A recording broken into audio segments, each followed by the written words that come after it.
পায়েল, কি হয়েছে? নেহা, চুপচাপ বইগুলোকে রাখ ওখানে। যখনই দেখি তখনই পড়ার নাটক করিস। চল এখন ওঠ, আমার হাতে হাতে কাজ করে দিবি। ঠিক আছে, এ নাও জল। নেহা কোথায়? ওকে কিচেনে পাঠিয়েছি রান্না করার জন্য। এটা ঠিক করেছো, ঘরের কাজ শিখলে ওর জন্যই ভালো হবে। আচ্ছা, তো তাড়াতাড়ি চলে আসলে। হ্যাঁ, চলে আসলাম। আর নেহাকেও তো কোথায় দেখতে পাচ্ছি না। ও না সেলাই শিখতে গেছে সেলাই সেন্টারে। ও যদি সেলাইটা শিখে নেয় তাহলে আমার কটা ড্রেস সেলাই করে দিতে পারবে। ভালো করেছো। ভাই দেখ, রাহুলের বোন ইউপিএসসি ক্লিয়ার করেছে। আরে হ্যাঁ ইয়ার, এটা তো সত্যি।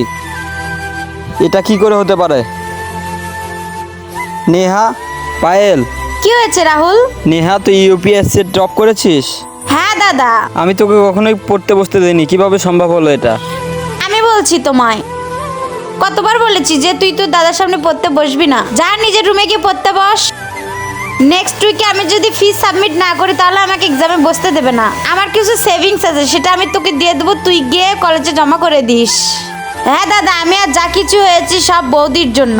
বন্ধুরা, তারপর এরকম বৌদির জন্য একটি লাইক একটি সাবস্ক্রাইব তো দিতেই পারো।